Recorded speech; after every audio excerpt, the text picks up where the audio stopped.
Hi, friends. I'm Rebecca Faust, and this is What We Don't Say, where we have honest conversations about fear, patterns, growth, what it looks like to reconnect with yourself. In other words, all the things we experience but don't typically say out loud. I'm so glad you're here. Let's dive in. Hi, friends. Last episode, we talked about how to start hearing yourself again. We talked about creating space to think, to process, space to listen, because often the answers we're looking for aren't missing, they're just buried underneath the noise. And if you spent some time creating that space, whether through journaling, a walk, a run, a voice memo, or just sitting quietly with your own thoughts, you may have noticed something interesting. You may have heard something interesting. Maybe it was a frustration. Maybe it was a desire. Dare I say a dream? Maybe it was a truth you've been avoiding or couldn't see. Maybe it was simply the realization that something needs to change. And if that happened, first off, congratulations, because that's actually a big deal. A lot of people never slow down long enough to hear themselves. Big kudos to you. Acknowledgement. However, after we've noticed this interesting thing, something tends to happen. And I see it all the time with my clients. The moment we hear something we want, the moment we hear a truth, a possibility, we immediately start asking, how? How would I do that? How would I afford that? How would I find the time? What if it doesn't work? What if I fail? What if I'm wrong? And on the surface, that can sound responsible. It can sound productive, maybe even like we're taking action.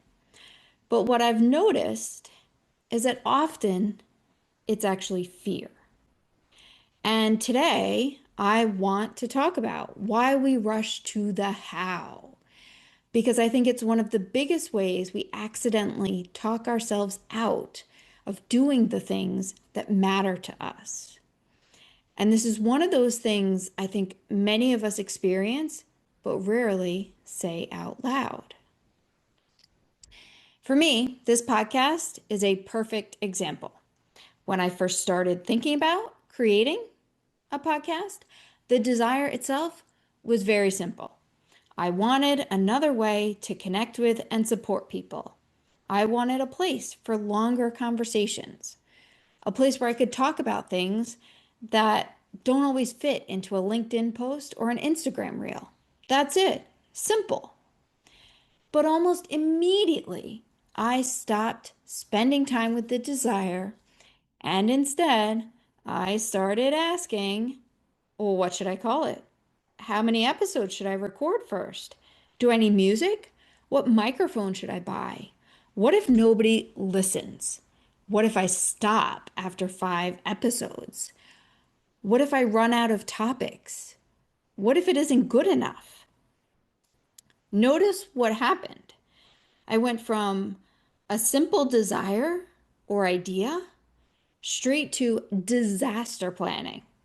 And I think a lot of us do this. Previously, we've talked about our survival mechanism, how its job is to keep us safe. And its definition of safe is what it knows, what's familiar, what's predictable. The challenge is that most things we genuinely want live outside our comfort zone. The new job, the promotion, the business, the relationship, the boundary, the podcast, the race, the big goal, all of those things require uncertainty. As humans, we're drawn to growth and uncertainty. But uncertainty is exactly what our survival mechanism wants to avoid.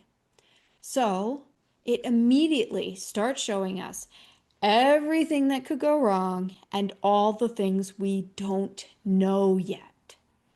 Because if it can convince us the future is so-called dangerous, it has a much better chance of keeping us exactly where we are. Unfortunately, this is especially true for you high achievers. We've spent our entire lives being rewarded for figuring things out, for having answers, for solving problems, for seeing obstacles before they happen, for planning, preparing, and executing. So when uncertainty shows up, our instinct isn't curiosity, it's planning. We want the roadmap. We want the guarantee, the proof, the certainty. And if we can't find it, we often retreat back into our comfort zone. Not because we don't want the thing, but because we can't see the entire path. And to be clear, you can retreat back, perhaps even be stuck inside your comfort zone and still be killing it. Still getting promoted, still making good money, still having everyone around you tell you how successful you are, and yet you still feel completely misaligned. This is why it's worth talking about and worth learning how to shift. One of the things I hear all the time from clients is, I can't keep doing it all. And usually that's a really important moment. Personally, I typically breathe a huge sigh of relief. Thank goodness this person finally sees it. It's a really important moment, not because of what I think, but because they're finally hearing themselves. They're finally acknowledging something that's typically been true for a very long time. However, as much celebration as we can do for that realization, the conversation almost immediately shifts. Who will do it if I don't? Will they do it right? What if nobody does it right? What if nobody does it at all? What if they resent me? What if they stop appreciating me? What if they don't need me anymore? What if they don't value me anymore? What if they don't love me anymore? And suddenly we've gone from, I can't keep doing it all, a simple idea or desire, to, what if my entire life falls apart? Fear moves fast. Your survival mechanism is a cheetah. Another common realization I hear from my clients is, I think I want to leave my job. And that truth gets about 5 seconds of airtime before fear takes over. Then it becomes, how would I update my resume? What am I even qualified to do? How would I even interview? I haven't done it in so long. What if I can't find another job? What if the next one is worse? What about my benefits, my vacation time, my income? What if I fail? Once again, we've gone from the simple desire idea to the disaster. One of the biggest things I've learned as a coach is exactly this. Most people don't spend enough time with the desire. The desire gets 5 seconds, fear gets 5 hours, 5 months, sometimes 5 years. And that's a problem because fear doesn't need our help. Fear is already doing its job. The thing that often needs support is the dream, the possibility. the part of us that spoke up in the first place. And one of the reasons I think it's so important to spend time with the desire is because we don't actually know where it's going to lead. When I first started working with my coach, I started a running blog. I reviewed trail shoes, running shoes, trails, talked about my experiences running. I started designing PDF planner worksheets for my days, weeks, months, and goals. I started sewing with the sewing machine. And if you had asked me then whether any of those things would become my business, I would have said, I don't know. Without my coach slowing me down because of that answer, I may never have even started them or allowed myself to spend time on them. And of course, none of them have become my business yet. I guess there's always time. But they taught me something. The running blog reminded me how much I love writing. The planner worksheets reminded me how much I enjoyed creating things. The sewing reminded me that creativity isn't really optional for me. It's something I need. And through pursuing those things, I started remembering these and other parts of myself. Parts that had gotten buried underneath achievement. Parts of me that had been buried underneath success. Eventually, I remembered sitting in an undergraduate HR class thinking, I wish I could major in leadership. I wish I could just help people become better leaders. At the time, I didn't know coaching existed. And to be fair, I don't know exactly how it even existed back then.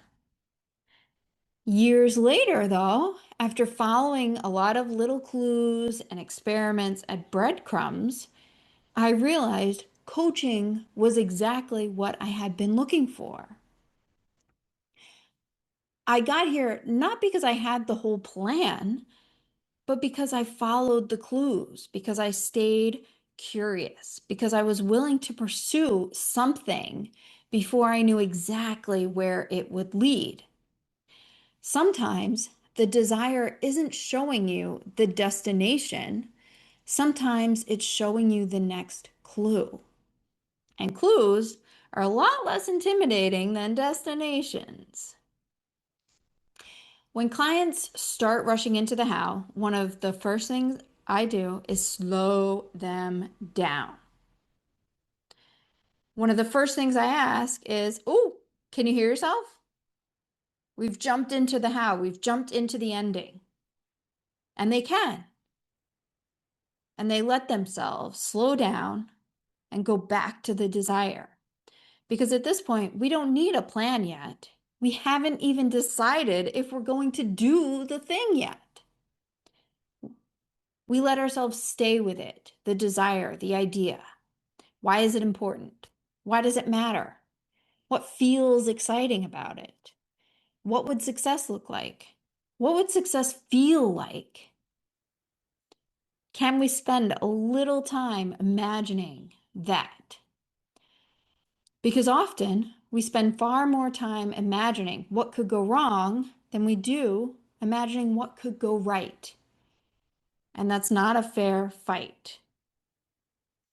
Of course, this doesn't mean we ignore the how. The how matters eventually, but not first. First, we acknowledge what we want. First, we listen. First, we allow ourselves to feel curious, interested, excited, hopeful. Then we figure out the next step. Not necessarily the whole plan, just the next step. And ultimately, I think that's what this episode is really about. It's not about ignoring fear. It's not about pretending uncertainty doesn't exist. It's not about forcing yourself into action.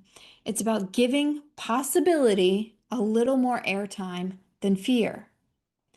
It's about staying with the desire long enough to learn something from it, long enough to discover where it might lead. So, I'd love to leave you with a few questions to sit with this week. What desire have you been rushing past? What idea have you maybe dismissed before giving it a real chance? What truth have you only given a few seconds to before fear took over? And as a fellow overthinker, what are you spending more time imagining, overthinking? What could go wrong or what could go right? And what might happen if you spent a little bit longer with the possibility? My friends, you don't need the whole plan. You don't need certainty. You don't need to know exactly how everything is going to work out. You only need to be willing to stay with the desire a little longer than fear wants you to.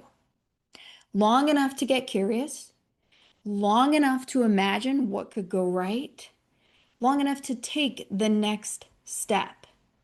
Because sometimes the things we're drawn towards aren't there because they're guaranteed.